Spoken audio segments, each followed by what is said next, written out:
Vamos abrir as nossas Bíblias. Livro que o evangelista Lucas escreveu, que leva o nome de Atos dos Apóstolos, Atos capítulo 21. Atos 21, a partir do verso 1. Se tiver alguém sem Bíblia aí, se achegue a esse irmão, porque é através do Espírito, da palavra, que o Espírito fala conosco. E ele vai dizer assim a palavra do Senhor. Atos 21. Depois de nos apartarmos, fizemos-nos a vela e, correndo em direitura, chegamos a Cós. No dia seguinte a Rodes e dali a Pátara. Achando um navio que ia para a Fenícia, embarcamos nele, seguindo viagem. Quando o Chipre já estava à vista, deixando-a à esquerda, navegamos para a Síria e chegamos a Tiro, pois o navio devia ser descarregado ali. Encontramos os discípulos, permanecemos lá durante 7 dias, e eles, movidos pelo Espírito, recomendavam a Paulo que não fosse a Jerusalém. Passados aqueles dias, tendo nos retirado, prosseguimos viagem, acompanhados por todos, cada um com sua mulher e filhos, até fora da cidade. Ajoelhados na praia, oramos, e despedindo-nos uns dos outros. Então embarcamos e eles voltaram para casa. Quanto a nós, concluímos a viagem de Tiro, chegando a Ptolomaida, onde saudamos os irmãos e passamos ali um dia com eles. No dia seguinte, partimos e fomos para Cesareia, e entrando na casa de Filipe, o evangelista, que era um dos 7, ficamos com ele. Tinha este 4 filhas donzelas que profetizavam. Demorando-nos ali alguns dias, desceu da Judeia um profeta chamado Ágabo. Vindo ter conosco, tomando o cinto de Paulo, ligando com ele os próprios pés e mãos, declarou: isto diz o Espírito Santo, assim os judeus em Jerusalém farão ao dono deste cinto e o entregarão nas mãos dos gentios. Quando ouvimos essas palavras, tanto nós como os daquele lugar, rogamos a Paulo que não subisse a Jerusalém. Então ele respondeu: que fazeis chorando e quebrantando meu coração? Pois estou pronto não só para ser preso, mas até para morrer em Jerusalém pelo nome do Senhor Jesus. Como porém não o persuadimos, conformados, dissemos: faça-se a vontade do Senhor. Passados aqueles dias, tendo feito os preparativos, subimos para Jerusalém. Agora vire uma página da sua Bíblia, capítulo 23, apenas um verso, o verso número 11. Depois você volta lá no capítulo 21 para você acompanhar durante o resto da mensagem. 23, 11. O Senhor aparece a Paulo. Na noite seguinte, o Senhor, pondo-se ao lado dele, disse: coragem, pois do modo porque deste testemunho a meu respeito em Jerusalém, assim importa que também o faças em Roma. Amém. Seguir lutando ou desistir? Seguir em frente ou desistir? É o tema da nossa meditação de hoje. Talvez você já tenha se encontrado numa situação assim: continuo, não continuo, vou em frente, não vou em frente, luto, insisto, vou mais um pouco, me dou mais um pouco, batalho mais um pouco por essa família, por esse casamento, por esse ministério, por esse marido, por essa esposa, por esse emprego, por essa igreja, ou desisto de tudo. É um dilema que, vez ou outra, todos nós vamos ter que encarar ele na nossa vida: bater em retirada ou continuar firme no Senhor, marchando, avançando. É um pouco sobre isso que eu quero falar com você essa noite, a partir desse texto. Qual que é o contexto maior do capítulo 21. O capítulo 21 é o encerramento da terceira viagem missionária de Paulo. Paulo estava regressando da sua viagem, passou por cidades que você já ouviu o nome na Bíblia, passou por Bereia, Troade, Éfeso, Filipos, Atenas, Corinto e outras cidades que estão nas cartas e aqui também no livro de Atos dos Apóstolos. E agora planejava regressar para voltar a Jerusalém, para se encontrar com a igreja de Jerusalém, com a liderança de Jerusalém, com os crentes de Jerusalém. E como era o caminho costumeiro da época, Paulo vem e desembarca na cidade de Cesareia, chamada na época de Cesareia Marítima, uma cidade com um grande porto, e uma cidade que inclusive tinha uma estrada pavimentada que ligava o porto com Jerusalém. Então as pessoas desciam em Cesareia e seguiam pelo chão, a estrada, a pé, em lombo de animal, até Jerusalém. Mas observe você, irmão, irmã, irmãos jovens, que no verso 8, quando Paulo chega em Cesareia Marítima, dando prosseguimento à sua viagem, ao seu retorno à pátria amada, a Jerusalém, algo vai acontecer aqui, é por aqui que nós vamos.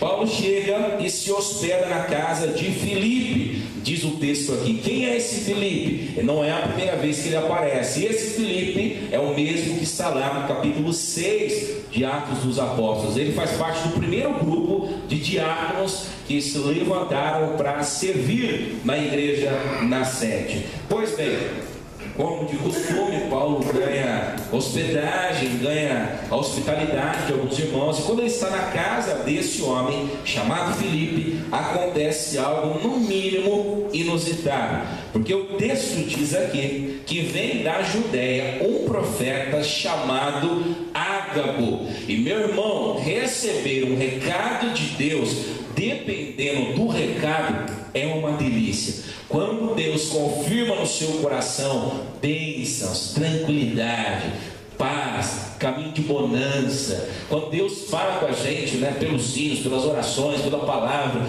dizendo que a vida vai sossegar, a gente dá pulo de alegria. Mas dependendo a mensagem, é salgada, é indigesta, é difícil. E eu não tenho dúvidas que Ágabo, esse profeta, que só aparece aqui também, e se não me engano não aparece mais aqui no Novo Testamento, ele traz uma mensagem difícil, porque ele chega lá, pega o cinto de Paulo, amarra as mãos, amarra os pés e revela algo da parte de Deus. Assim será feito com o dono deste cinto. As autoridades em Jerusalém vão amarrar o dono desse cinto e vão entregá-lo aos gentios, às autoridades do povo.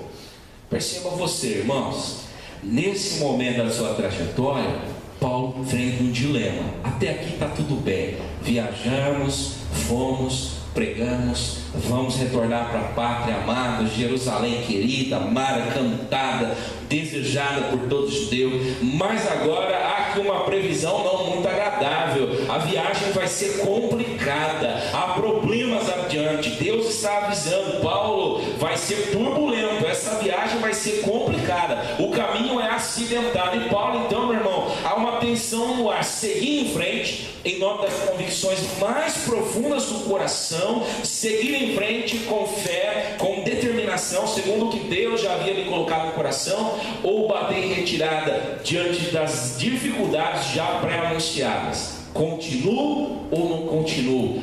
Vou ou não vou? Sigo por esse caminho difícil ou não sigo? Vou pelo caminho fácil ou pelo caminho árduo? Observe, irmãos, todos nós nos identificamos com Paulo nesse sentido. Isso acontece comigo, isso acontece com você. Quantas vezes esse é o sentimento no nosso coração? Nós temos essa tensão: continua ou não continua? Será que ainda dá ou não dá mais? Quantas vezes nós também passamos por esse momento? Siga em frente, creio que devo seguir em frente, apesar das dificuldades que eu já visto lá, pelo caminho que eu tenho que passar para chegar onde Deus diz que eu tenho que chegar. E é interessante a gente observar que não falta gente para desanimar na caminhada. E gente de Deus, inclusive. Observe que já lá na cidade de Tiro, está no verso 4, os irmãos lá já disseram para Paulo: Paulo, para onde você está indo? Estou indo para Jerusalém. Não vá não, Paulo. Não vá. Não vá, Paulo. Interessante, irmãos, às vezes pessoas próximas a nós nos desanimam na caminhada, porque não suportam ver o nosso sofrimento. Então há sempre alguém que vai dizer: não vá por esse caminho, não lute mais, não tente mais, não faça mais, deixe de lado, desista, largue de mão, não sofra mais por isso, não gaste tempo com isso. Mas é interessante a gente observar a resposta de Paulo no verso 13 e 14. Por favor, olhe na sua Bíblia. Os irmãos disseram: não vá, Paulo, esse caminho é um caminho difícil. Deus está te dizendo aqui pela boca de Ágabo: Paulo, lá eles vão te prender. Lá, Paulo, é o fim da caminhada. Lá, Paulo, as coisas serão difíceis. Não vá. E ele responde então no verso 13 de forma extraordinária: que fazeis chorando e quebrando-me o coração. Numa outra versão fica assim: o que estão fazendo? Chorando, partindo o meu coração. Eu estou pronto não só para ser preso, mas até para morrer em Jerusalém. Pelo quê? Pelo nome do Senhor Jesus. Paulo segue adiante, escolhe seguir adiante, não retroceder, não desistir, avançar, seguir no caminho, apesar das dificuldades certas nesse caminho que ele ia trilhar. Eu não sei quais são as suas lutas, as suas dificuldades, mas eu creio que a palavra de Deus para nós essa noite é: não desista, não desista. Continue orando, continue caminhando, continue crendo, continue esperando em Deus. Vá adiante, siga adiante. Nós podemos seguir adiante. E há algumas coisas nesse texto, irmãos, maravilhosas, que dão segurança para a nossa caminhada. Aliás, eu diria, são indispensáveis para uma boa caminhada, a despeito de qualquer adversidade que eu e você possamos encontrar adiante nos caminhos da vida. 3 coisas que saltam aos nossos olhos nesse texto. Primeira coisa, olhando para esse texto, aprendendo com Paulo, nós precisamos ter foco. E entenda que por foco, direção de Deus.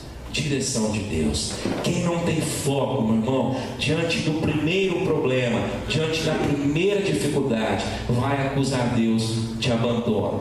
Foco, precisamos ter foco, precisamos saber para onde estamos indo, senão vai ser difícil chegar lá. Foco, saber o que Deus disse, para onde devo ir, entender, ouvir Deus, ser sensível a ouvir a voz do Espírito Santo de Deus. Eu acho lindo quando Jesus se encontra com Nicodemos e ele diz: olha, vocês não veem o Espírito, que ele é como o vento, não sabe de onde ele sopra, para onde ele vai, mas é necessário nascer desse Espírito e se mover por esse Espírito.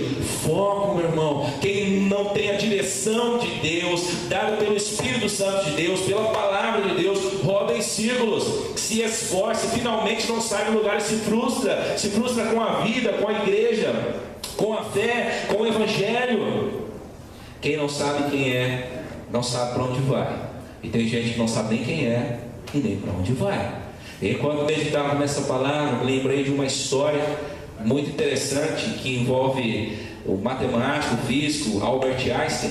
Albert Einstein morou na cidade de Princeton, Nova Jersey, nos Estados Unidos. Não conheço, não sei se quem já viajou para lá, Rebeca, Mildas, elas estiveram lá. Quem sabe um dia a gente ainda vai conhecer, né? Mas conta-se uma história assim, que Albert Einstein comprou uma passagem de trem e entrou para ir palestrar numa cidadinha ali ao redor. E quando o bilheteiro chegou, e quem já andou de trem, quem viajou de trem aqui? Eu me lembro que nós éramos crianças, morávamos aqui, nós íamos de trem para São José do Rio Preto, 12 horas de viagem. Porque o trem andava uma velocidade absurda de 70 km por hora. Imagine você hoje com o seu carrão 70 km por hora. Eu lembro como a gente estava dormindo, o auge da viagem, check, tinha passado o biscoiteiro. Lembra os biscoitos que vendia? Biscoito de polvilho? Tinha passado a cocada, já tinha passado tudo, a pamonha. E quando lá no auge da viagem, meia-noite, 1h da manhã, quem vinha? O bilheteiro, lembra disso? Não era assim, senhora? E carimbava lá no bilhete, cada passagem, cada estação, vinha um bilheteiro, né? E a situação, o bilheteiro entra e está lá o Albert Einstein tateando o chão, desesperado. Daí o bilheteiro fala alguma coisa errada. nada, seu Albert, eu perdi a passagem. Não tem problema, nós sabemos quem o senhor é, se acalme. E ele continua tateando, desesperado, mais desesperado ainda. O bilheteiro diz de novo: seu Albert, tranquilo, nós sabemos quem o senhor é. E ele continua procurando, e o bilheteiro fala: olha, o senhor está me deixando constrangido, eu já disse, calma, nós sabemos quem o senhor é. E ele vira o rapaz dos olhos e diz o seguinte: eu sei que vocês sabem quem eu sou, e eu também sei quem eu sou, o problema é que eu não sei para onde eu vou. É uma boa metáfora para nos ensinar uma coisa importante. Quem não tem direção de Deus não sabe nem para onde vai. Ele não sabe para onde vai. Quem não tem direção de Deus não sabe porque sobe em certos trens e vão sem destino. Quem não tem direção de Deus, meu irmão, sabe se que é a razão da sua vida. Pessoas que não têm a direção de Deus perdem o foco. E Jesus disse que quem põe a mão no arado e olha para trás não é digno do reino de Deus. Pessoas que não têm direção ao primeiro sinal de problema abandonam a fé, abandonam a igreja, abandonam o evangelho, colocam Jesus Cristo em xeque. Ao primeiro sinal de problema, desiste da família, desiste do ministério, desiste do trabalho. Falta foco. Para onde Deus me chamou, para onde Deus me disse para ir, o que Deus me mandou fazer, foco. E aí eu olho para Paulo e o pessoal apavorado dizendo: Paulo, não vai não, Paulo, porque lá a coisa é feia. Paulo, não vai não, Paulo, olha o que Agabu está falando. E Paulo vai dizer algo extraordinário: que não importa, eu sei para onde Deus me mandou ir, e é para lá que eu vou completar os dias aqui. Nós vamos a Jerusalém, porque é lá que eu vou testemunhar, e é lá que Deus me mandou. Nós temos tido foco na caminhada da fé, ou estamos como Albert Einstein lá, tateando? Temos foco no nosso ministério, na nossa família, na nossa vida, no nosso trabalho, nos nossos estudos. É interessante essa questão do foco, e a palavra de Deus está recheada de belos exemplos. Nós ficaremos até amanhã. Eu vou citar apenas dois. Eu gosto muito do exemplo de Caleb e Josué. Você lembra muito bem, quando eles chegam de frente a Canaã, já tinham visto as codornizes, o mar vermelho abrir, Deus caminhar na nuvem, na coluna de fogo. Irmãos, eles viram coisas que nenhuma geração na face da terra vai ver. Chegaram na fronteira de Canaã, Moisés chama 10 e manda eles espiarem a terra. Espionar. E quantos dias eles ficam lá, você se lembra? 40. Quantos? 40. O Paulo, eu sei que ele sabe também, porque toda vez que ele na cadeia está assistindo a novelinha lá da Irmandade. Sabe qual é? E o interessante, quando eles voltam, e quem lê o texto pela... Agora que a gente já leu um monte de vezes, a gente não se assusta mais, mas quem lê o texto pela primeira vez se assusta. Porque, irmãos, é um absurdo o que eles relatam. Nós viemos aqui para morrer. Essa terra realmente é boa. Está aqui o cacho de uva, tem leite, tem mel. Mas nós, perto desse povo, somos insetos, somos como gafanhotos. Vamos ser devorados, vamos ser esmagados. E aí eles começam, meu irmão, a reclamar contra Deus. Porque a murmuração, afinal de contas, em última instância, é um coração que está dizendo assim: eu não estou satisfeito, Deus, com aquilo que o Senhor está fazendo na minha vida. Eu acho que o Senhor não está fazendo direito. E aí eles se voltam contra Deus, e eles falam assim: é para isso, Moisés, que Deus nos trouxe aqui. É melhor ter deixado a gente morrer lá no Egito, porque lá no Egito nós comíamos cebola, Moisés. Já pensou? E aí meu irmão Caleb e Josué, e a palavra diz que Josué dá um grito e fala: ei, espera, para. Se Deus nos trouxe aqui, certamente Deus entregará esse povo nas nossas mãos. Vamos prevalecer contra esse povo. Foco. Deus trouxe, Deus abençoou, Deus conduzirá. Um outro exemplo: Neemias. Eu lembro que um dia o Paulo... Foco, irmão. Foco. Segunda coisa que a gente aprende com esse texto: tudo ter fé na palavra de Deus. Eu e você não vamos avançar se nós não tivermos direção de Deus, orientação de Deus.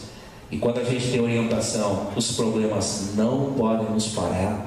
Quando nós cremos que nós fazemos algo porque Deus está nos mandando fazer algo, porque Deus está nesse negócio conosco, não importa os problemas, nós cremos que vamos chegar lá.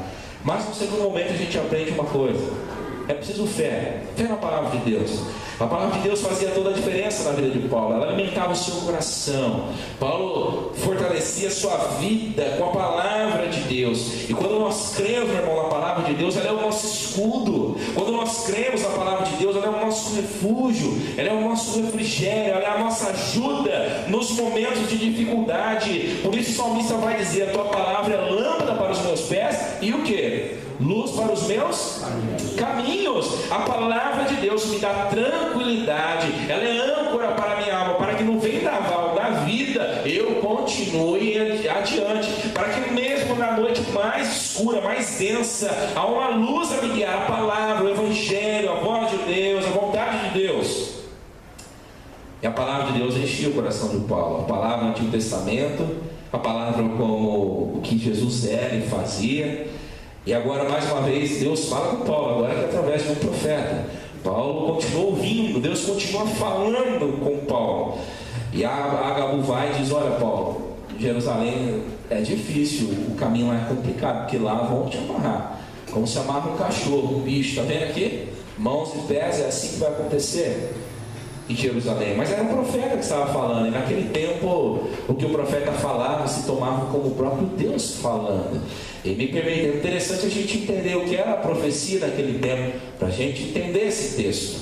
Para começar, havia dois tipos de profeta: o profeta casual e o profeta de carreira. O profeta casual era aquele que profetizava uma vez, num momento específico da história do povo de Deus, nunca mais profetizava. Vou dar um exemplo: Saul, em determinado momento, se levantou lá e profetizou, e o povo dizia lá em Israel: por acaso agora Saul também é profeta? Mas foi só uma vez, nunca mais voltou a profetizar. Tinha os profetas de carreira, homens que tinham ofício de profeta, viviam de ser profeta, eram profetas de tempo integral. E aí nós temos Isaías, Jeremias, Elias, Eliseu, homens que estavam constantemente, a sua vida era a vida de profecia, era a vida do falar aquilo que Deus mandava ser falado. E aí, meu irmão, a profecia de Ágabu é uma dos três tipos de profecias que a Bíblia ensina para nós. E eu quero falar rapidamente. A Bíblia vai falar de três tipos de profecia. Primeiro, profecia como pregação, é aquela que João Batista faz. A pregação que exorta, a pregação que ensina. João Batista ergue a voz dele e diz: raça de víboras, quem vos ensinou a fugir da ira vindoura? Se convertam, se arrependam, voltem, deixem os maus caminhos. Jesus vai dizer: olha, dos profetas, João Batista é o maior, não tem outro maior do que ele, não tem outro.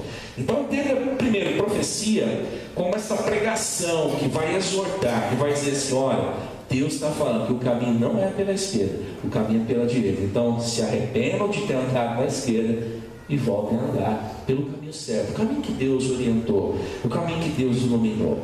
Mas também na Bíblia Sagrada existe profecia como revelação. Revelação significa tirar o véu, mostrar aquilo que estava encoberto. E eu vou dar um exemplo bem fácil para a gente entender. O diálogo de Jesus com a mulher samaritana, lembra? Evangelho de João, capítulo 4. Outro dia a gente pregou esse texto, falei dele na escola bíblica dominical. Jesus vai naquele diálogo com ela, e Jesus ao final do diálogo fala para ela: vai, chama teu marido. Lembra? O texto diz exatamente isso. E ela fala assim: nossa, como o senhor sabe, né? Eu não tenho marido. Ela fala assim, e Jesus fala: eu sei que não tenho marido, mas vai, chama aquele homem. E ela se assusta, ela fala: meu Deus, essa ideia de como ele sabe aquilo que estava encoberto. E a ideia então de profecia como revelação é Deus suscitar aquilo que está em desacordo, trazer à luz aquilo que nós fazemos, alimentamos, sentimos, está em desarmonia com ele, para a gente se arrepender desse caminho e deixar esse caminho. Então profecia como essa revelação do pecado, revelação da vontade de Deus, revelação do caminho, do coração de Deus. E há um terceiro tipo de profecia, que é a profecia de Ágabu, profecia como previsão. É quando o profeta chegava e dizia, inspirado por Deus: vai acontecer assim, assim e assado. Por exemplo, quando Abacuque se levanta e vai dizer o seguinte: olha, não importa o que a gente faça, não importa para onde a gente corra, os exércitos da Síria vêm aí, e eles vão varrer Jerusalém e vão matar todo mundo e essa folia de idolatria que a gente tem aqui vai acabar. O exército veio, varreu Jerusalém. É aquela profecia mais ou menos quando Isaías vai dizer: olha, o Messias adivinha, ele vai nascer, creiam nisso. E o Messias nasceu. É esse momento de Deus anteceder alguém, né? O que iria acontecer, e é isso que Ágabo está fazendo. Paulo, preste atenção, vai ser barro, vai ser duro, o tempo vai ser difícil, né? E veja, irmãos, nós precisamos de pessoas assim na igreja, pessoas de voz profética, pessoas com palavras de sabedoria, pessoas que vão nos ensinando a entender a palavra de Deus e a nos alimentar da palavra de Deus, pessoas que vão nos entender a compreender o que Deus quer de nós, as Escrituras, o que Deus, meu irmão, nos chama para viver nas Escrituras, porque afinal de contas, quem não tem as Escrituras no coração, quem não entende as Escrituras, quem não abraça a palavra de Deus, a voz de Deus, quando a dificuldade chega, abandona o caminho. Quando a tribulação chega, o cara diz: eu não devia estar nesse avião. Quando a dificuldade se acampa ao redor, ele diz: meu Deus, por que o Senhor me permitiu passar por isso? Interessante que Ágabo traz uma palavra difícil, e a palavra de Ágabo não é diferente da palavra de Deus traz para mim e para você, porque para mim e para você Jesus vai ser mais severo ainda. No mundo tereis o quê?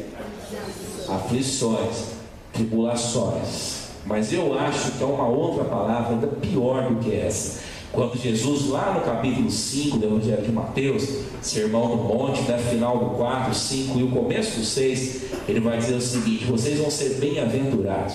E essa palavra bem-aventurado, em outras traduções, quer dizer felizes. E é uma felicidade interna, não externa, ou seja, uma felicidade que cai no mundo, você vai continuar feliz. Vocês serão bem-aventurados quando por minha causa vos perseguirem, disserem mal contra vocês, vos maltratarem, vos injuriarem, finalmente vos matarem, porque foi assim com os profetas e há de ser assim com vocês. Que palavra dura? Dura ou não? Dura, né, Maria? Eu, filho, o Senhor é meu pastor, nada me faltará. Bem melhor.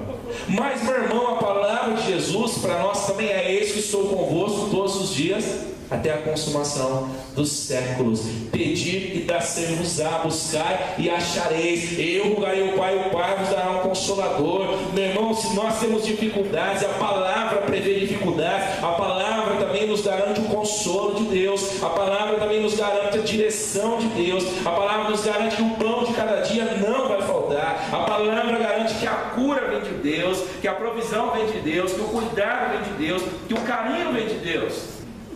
Fé na palavra de Deus. Porque quando o mundo virar de ponta cabeça, irmãos, talvez a ajuda não vai vir do teu amigo, da tua amiga, do teu pastor, da tua igreja.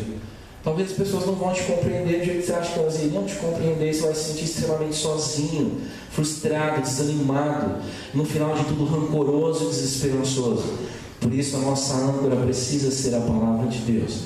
Porque quando o horizonte se complica diante de nós, é a palavra de Deus que vai continuar sendo a nossa bússola. São as promessas de Deus que vão continuar dizendo ao nosso coração: o mar está revolto, mas você pode sossegar. Fé na palavra de Deus.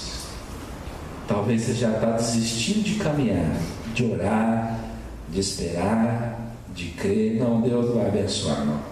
Se fosse para abençoar, já tinha abençoado. Fé na palavra de Deus. Efésios, se não me falha a memória, 3:20, vai dizer assim: ora, porque Ele é poderoso para fazer infinitamente mais do que tudo quanto pedimos ou pensamos. E ó, que a nossa mente é boa para pensar. Você está me ouvindo aqui, sei lá, quantas coisas já passam na tua cabeça. Na minha cabeça. E aí Paulo completa falando assim: conforme o seu poder que opera em nós. Está difícil a caminhada, irmão? Ancora na palavra de Deus. Se estriba na palavra de Deus. Se alimenta na palavra de Deus. É a palavra que vai curar as feridas, vai limpar o caráter, vai renovar a esperança, vai devolver a fé, vai curar todas as feridas da alma, vai libertar, vai dar direção. É a palavra de Deus. E Paulo abraçou a palavra de Deus. Deus me mandou ir, então é por aqui que eu vou. E para a gente concluir,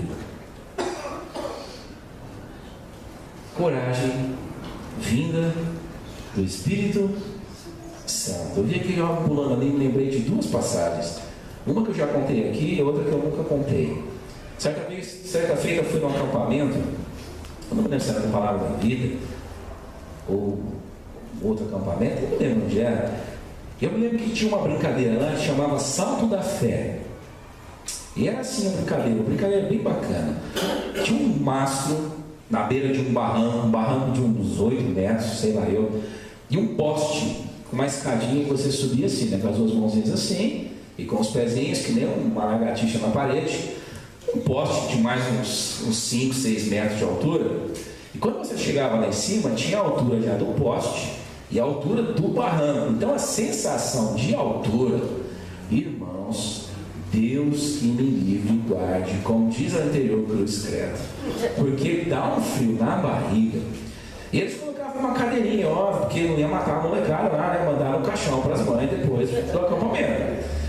Mas era um negócio interessante, porque eu era bem jovem, sei lá, não tinha nem 18 anos ainda, e a gente muito cheio de vaidade, né? E a gente vai nesses acampamentos, na verdade, eu sei nem se é para louvar a Deus, pode ser também, mas a gente vai também para ver se arruma uma namoradinha, né, seu meu? Aí chega lá, a gente fica pimpão lá no meio, né? Naquela época não tinha WhatsApp, as coisas, né? Então tinha que conversar, naquela época eu conversava, eu morria solteiro, né, meu? Então a gente ia lá e conversava, e de repente você ia se turmando, porque era um acampamento de inverno, a gente ficou uma semana lá. E eu lá, com aquele monte de gente conversando, e falando, não, e aí o que acontecia? As pessoas subiam lá em cima e travavam. Então elas não pulavam. E qual que era a brincadeira? Tinha um cabo de aço na frente, e você tinha que pular, por isso chamava Salto da Fé. Pular naquele buraco, naquele vácuo, e tentar agarrar naquele abençoado ou amaldiçoado, aquele cabo de aço. Né? E de repente, travava lá em cima, e o poste balançava, né? Então quando a pessoa travava, começava a tremer muito, a gente via que o poste fazia assim, lá de baixo a gente via, né? E sempre que travava primeiro eram os gordinhos, né? Então a gente ficava lá de baixo, vai gordinho, naquela época eu podia falar isso, irmãos. Vai gordinho, por quê? Porque queria se aparecer para as meninas, certo? Ficava, aí subiu o outro, vai, seu covarde, não tem certeza da salvação, e não sei o que, irmãos. E aquilo, a fila foi andando, eu fui percebendo que a fila foi andando, falei, meu Deus, né? Não dá mais para sair daqui agora, porque tinha só mais um na minha frente, eu já tinha avacalhado o acampamento inteiro, né? E chegou a minha vez de subir no poste. O que você acha que aconteceu embaixo? Aquela torcida, né? Vai, coragem, vai. Irmãos, a hora que eu subi, e eu fiquei em pé, aquele negócio começou assim, pro lado e pro outro. Sumiu as vozes das pessoas lá embaixo. O pessoal estava pequenininho lá embaixo. Falei, Deus, Senhor, eu desço, não desço. E aí o pessoal começou a vaiar, covarde, né? Não tem coragem. E eu falava assim, então conta. E o pessoal contava 1, 2, 3. Eu fazia assim, não ia, agarrava no negócio de novo, né? Eu sei que eu fiquei lá em cima uns 10 minutos. Vai, não vai. Nunca passei tanta vergonha na minha vida, né? Aí o instrutor me ameaçou subir, eu falei, não, agora eu pulo, fica feio pra mim. E pulei, e agarrei aquele negócio lá, mas foi preciso ter coragem, né? Eu vi aquele lá pulando ali, eu lembrei. Porque C.S. Lewis já disse com muita propriedade que sem a virtude da coragem, nenhuma outra virtude subsiste senão por acidente. Sem coragem, quando o problema chega, as outras virtudes batem em retirada. O outro momento foi uma beira de uma viagem na praia, né, Paulo? Que a gente subiu numa plataforma para pular na água, mesma coisa, né? Tinha uns 5 metros lá, Paulão, né? O Paulo não pulou, eu não pulei, o Lucas pulou, né? Foi mais corajoso do que eu e o vô dele, né? Pum, na água. Eu falei, Paulo, agora a gente pula, que o Lucas pulou. Paulo, você tem noção, Paulo, né? Paulo, o Lucas lá, vai subir para pular de novo, Paulo, e nós aqui, Paulo, vai, não vai. Eu nem lembro se a gente pulou, se não pulou, mas o Lucas pulou, bum, na água. E... Só o pastor. Só eu pulei? Obrigado, não lembrava disso. O vô não pulou. Não fui eu que falei, né? Depois você conversa com ele. Eu lembro que lá na areia, isso eu lembro, lá na areia, aquela areia você fazia assim, ó. Fazia assim pra baixo, assim, chacoalhava um pano, assim. Falei, porque não é elas aqui, porque elas não pulariam também. Irmãos, tem muito crente por aí que está sem coragem. É fácil criticar o outro, né? Pula, mas na hora dele. Não tem fé, não tem coragem. Paulo precisou de coragem. E Dietrich Bonhoeffer escreveu de forma muito magistral: o diabo sabe bem que a nossa carne tem medo do sofrimento, e às vezes por medo do sofrimento nós não vamos onde Deus nos mandou ir, por medo, meu irmão, de renúncia, por medo de compromisso com Deus, sei lá, por covardia, por não dizermos eis-me aqui, Senhor, nós não nos apresentamos, nos omitimos na obra, não fazemos a nossa parte. Coragem, coragem. Paulo precisou de coragem. Todo mundo pronteando a morte de Paulo, adiantado. Paulo fazer: parem com isso, vocês estão me deixando de coração partido, eu ainda estou vivo, gente, e é para lá que eu vou, conforme Deus quer que eu vá. Não partam meu coração, parem de chorar. E se você prestou atenção no Evangelho, o texto vai dizer assim: eu e todo aquele povo, ou seja, Lucas e o povão geral, não foi pouca gente dizendo: não, Paulo não vai, Paulo não vai. Eu vou. Nós temos coragem, irmãos, temos tido coragem para cumprir a carreira, para cumprir o nosso ministério. Quando falta coragem, a gente faz o ministério de forma relaxada. Quando falta coragem, a vida cristã fica uma monotonia. Quando falta coragem, irmão, nós nos omitimos. Quando falta coragem, nós fugimos à agenda de Deus. Quando falta coragem, nós não nos disponibilizamos. Coragem! Por que Daniel enfrentou os leões sem titubear? Coragem, né? Por que Pedro foi lá diante do Sinédrio, que já tinham matado Jesus Cristo, e os caras tinham mandado prender e bater neles, e falar assim: olha, não falem mais o nome desse Nazareno, não falem mais. E Pedro olha na cara dos caras e dá uma resposta extraordinária: está aqui em Atos, vocês podem falar o que vocês quiserem, a nós importa obedecer a Deus e não aos homens. E os caras olham e um pergunta para o outro: peraí, esse aí é o pescador da Galileia? É esse cara mesmo que é? E a pergunta é: como ele fala com tamanha intrepidez? E o texto diz que Paulo falava, e Pedro falava, e Daniel enfrentou os leões, porque era um homem cheio do Espírito Santo. E eu quero dizer com isso: se falta coragem, meu irmão, peça o Espírito Santo de Deus. Paulo vai dizer: Deus não nos deu o espírito de covardia, mas de amor, de poder e de moderação. Peça a Deus: Senhor, me acabou as forças. Deus, esse muro que está diante de mim virou uma montanha, eu vou bater em retirada. Dá-me força, Senhor. Deus, já orei tanto, já chorei tanto, já clamei tanto, já esperei tanto. Deus, já estou tão magoado, não tenho mais fé, não tenho mais força, não tenho mais coragem. Dá-me força. Renova, Senhor, em nome de Jesus. Quero contar um testemunho e encerrar. A gente tem que falar do que a gente vive, porque falar do que a gente não vive, eu acho que é algo complicado. Eu me lembro que no primeiro ano de seminário, a gente chegava sempre cheio de teologias, né? A gente fala assim: nossa, eu vou chegar no seminário, vou revolucionar o seminário e tal. E o meu sogro já era pastor, e ele falou assim: Frank, no primeiro dia de seminário, eles vão dar um trote em você. Eu falei: sogro, em nome de Jesus. Eu falei assim: para com isso, sogro, porque lá é lugar de gente crente, lá não tem esse negócio de trote, sogro. Já se viu isso, sogro? Para com isso. Vem em cima de mim não. E pensa bem, 20 e poucos anos, chucro, bobo da vida, achava que sabia tudo, não sabia nada. E no primeiro dia, de ver o que aconteceu na faculdade, no seminário, o que você acha que aconteceu? Trote. Foi chegando o segundo ano, o terceiro ano, eles começaram a gritar, começaram a cantar uma musiquinha lá: ei, calouro vai morrer, calouro vai morrer. Eu falei: meu Deus, isso é um seminário ou é um campo de guerra? E a gente foi acuando no campo, acuando, e é fácil reconhecer o calouro, né? O calouro é sempre o que está acuado no canto, é muito simples. Em qualquer curso do mundo, no seminário é diferente. Aqueles 10, 12 assim no cantinho, assim, quase um entrando dentro do bolso do outro, né? De repente, irmãos, lá tinha uma rampa no seminário de Londrina, e tinha um camarada lá pelo apelido de Zóio. Não sei porquê Zóio, mas era Zóio. Ele era um sujeito baixinho assim, e pesava uns 130 quilos. Então ele era baixinho e bem gordo.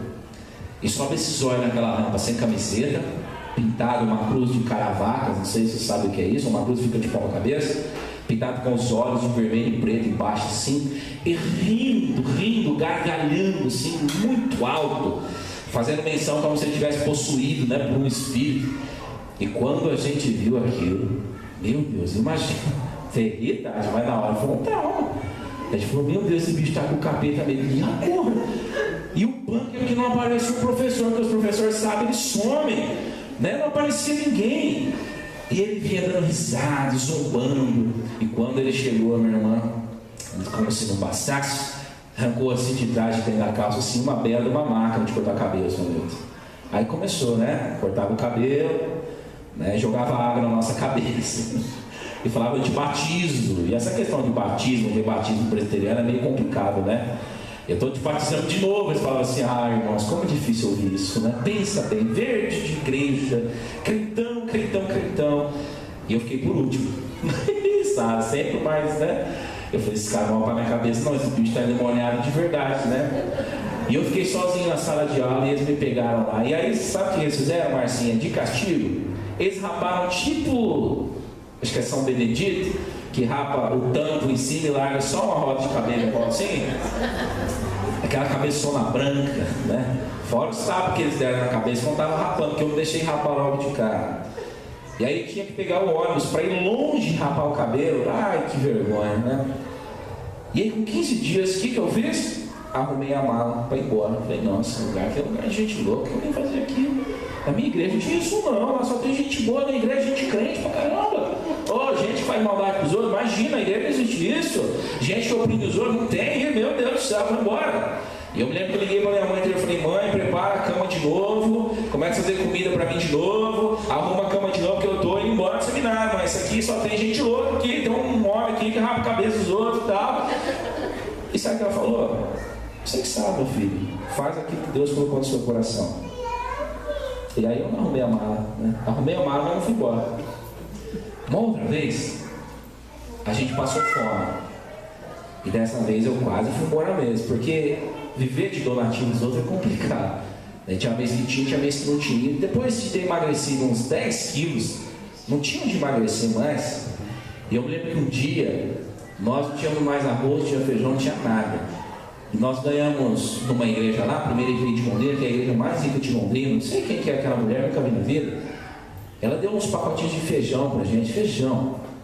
Eu me alegrei com aquele feijão, porque eu lembrei que tinha farinha em cima da geladeira. Eu falei, a gente cozinha esse feijão puro, sem nada para pôr no feijão, não tinha nem água para pôr no feijão. E a gente põe farinha. E se o baiano come farinha e feijão e vive, a gente há de viver também. E você sabe que uma pessoa com fome, botar toda a esperança nele em 2 pacotinhos de feijão? Só que quando eu vi o feijão em cima da mesa, irmãos, parecia que o feijão estava vivo. Porque saiu tanto caroço para tudo quanto é lado, e não deu para cozinhar o feijão. Tinha que comer. E aí o que eu fiz de novo? Vou arrumar minha mala, que isso aqui é coisa do diabo. O que eu estou fazendo nesse amaldiçoado desse lugar? E arrumei a mala para ir embora de novo. Mas não fui embora de novo, porque estou aqui hoje. Mas o que eu quero dizer para você? A dificuldade vem, né? Para mim de um jeito, para você de outro. E se a gente não tiver ouvindo a direção de Deus, alicerçado na fé e coragem, a gente vai ficar pelo caminho. Então que esse seja essa noite te inspire, irmão, a caminhar com Deus da forma mais brilhante possível, para que a sua vida seja o melhor possível que ela pode ser na mão de Deus. Tenha foco, tenha fé, tenha coragem. Os problemas são possibilidades para aquilo que Deus pode fazer na vida de quem tem foco, coragem e fé na palavra de Deus. Que Deus nos abençoe e que Deus nos fortaleça diante de todos os nossos problemas em Cristo Jesus. Amém? Amém?